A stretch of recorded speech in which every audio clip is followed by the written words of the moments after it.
Mga kabunyog, mga kababayan, magandang araw po sa inyong lahat. Welcome po sa isa na namang episode ng ating talakayan dito po sa ating bagong social media platform, Veritas YouTube channel. Kung hindi po kayo nakasubscribe sa Veritas YouTube channel, subscribe na po kayo. Mapapanood rin po tayo. Mayroon din po tayong Veritas Meta or Facebook page. Kung hindi pa po kayo nakafollow, follow na po kayo. Ito pong Veritas, dito pumipili po tayo ng piling-piling topic na dinidiscuss ko po para malaman natin ng ating mga kababayan ang katotohanan dahil naniniwala po tayo ang Veritas o ang katotohanan ang magpapalaya sa ating bayan. Ito mga kabunyog, ang topic natin ngayon. Marami ang senador, lumaki ang posibilidad na bubuto na para i-convict si Sara sa impeachment niya. O yan, naobserbahan natin yan mga kabunyog, mga kababayan.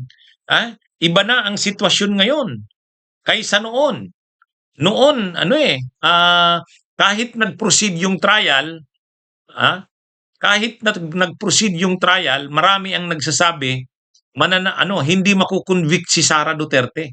Kung natuloy yung impeachment noong 2025, yung hindi itinuloy ni Chis Escudero kasi dinelay, hindi sinunod yung fourth read, hanggang sa yung Korte Suprema na ang nagpatigil dito sa impeachment na ito. Kung natuloy yun,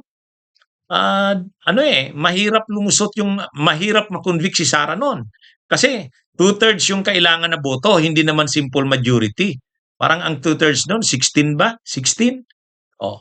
Yung 16 na boto, mahirap makuha yun. Mahirap makuha yun noon kasi karamihan ng mga senador, maraming mga senador, pro Sara. O yung liderato ng Senado noon, sila Chis Escudero, si Jinggoy Estrada, Joel Villanueva, mga pro-Sara eh. Kaya nga hindi natuloy yung impeachment sa Senado dahil kila Chis Escudero, kila Joel Villanueva, Jinggoy Estrada. Ngayon, iba na ang sitwasyon. Kasi ang sitwasyon ngayon, yung liderato ng Senado, sila Senate President Tito Soto, sila Senate President Pro Tempore Ping Lacson, sila Risa Hontiveros, sila yung nasa majority ngayon. Sila yung nasa majority. Ang mga nasa majority ngayon, sila Kiko Pangilinan, Bam Aquino, sila yung mga nasa majority ngayon. Sila Erwin Tulfo, sigurado yan, bubuto yan sa conviction ni Sara. Ngayon, mayroon dyan na mga hindi buboto sa conviction ni Sara dati, sigurado naman yan.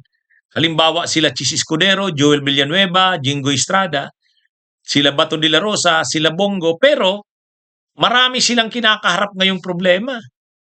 Marami silang kinakaharap na problema. Hindi sila makapurma ngayon. Kung dati mayabang sila sa pagsasabing pumapabor sila kay Sara Duterte, hindi na nila kinakaila yan noon. Ngayon, mahihirapan sila. Si Chis Escudero, maraming problema. Si Jinggoy Estrada, maraming problema. Si Joel Villanueva, maraming problema. Dito lang sa mga anomalya sa flood control, grabe ang problema nila. Magiging mayabang pa ba sila? Katulad ng dati? Magiging yung dating yabang ba nila? Mangyayari pa ba yan ngayon? Hindi na. Tahimik na nga ngayon. Hindi makapurma eh. Hindi makapurma. Si Loren Legarda, hindi mo maintindihan yan. Pero ngayon, marami ring problema yung anak niya.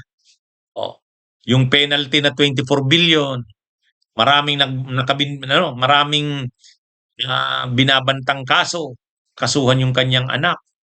Maraming problemang kakaharapin yung mga negosyo ng anak niya. So sigurado si Loren Legarda, hindi rin yan yabang. Yung ipagyayabang niya na dati pumabor yan doon sa pag-archive. Nung nagbutuhan doon sa pag-archive ng impeachment ni Sara, bumoto yan si Loren Legarda para sa pag-archive. Pero ngayon, mahirapan siya dyan. Kasi may problema ang anak niya. Itong mga problemang ito nila na kinakaharap, problema ni Loren Legarda sa anak niya, problema nila Chis Escudero sa mga kasong kinakaharap nila, magpapahina ito ng kanilang hindi sila makapurma yung yabang nila, hindi na yan. Tingnan nyo. Tahimik si Chis, tahimik si Jinggoy, tahimik si Joel Villanueva. Si Loren Legarda tahimik din, eh. Oh, hindi 'yan.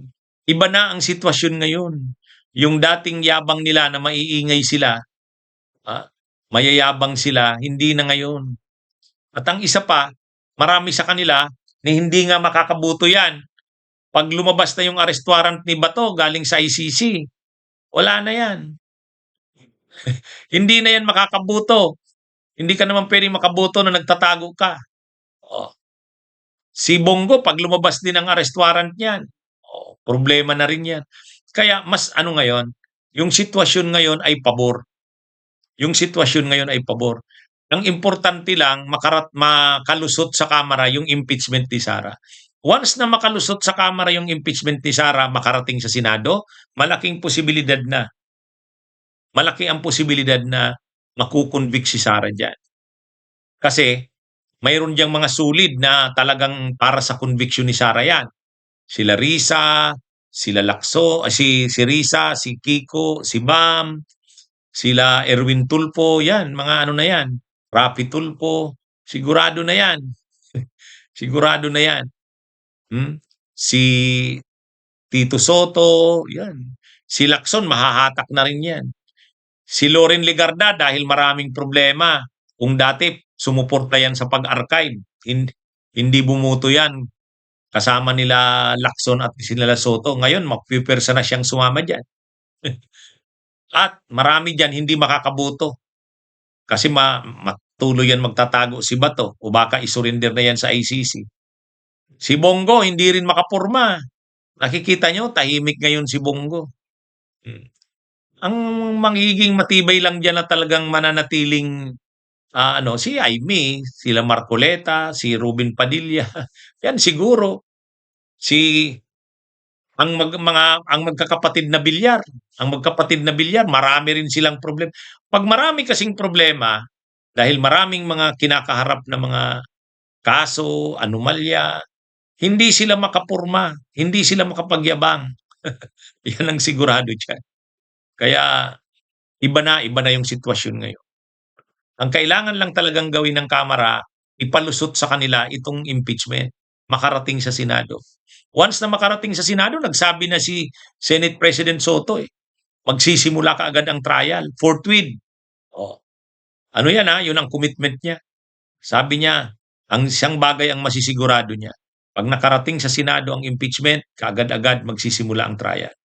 At once na magsimula ang trial, dahil maraming ebidensya, marami diyan buboto na sa conviction. Sila Lito Lapid, sila Win Gatchalian, buboto na yan.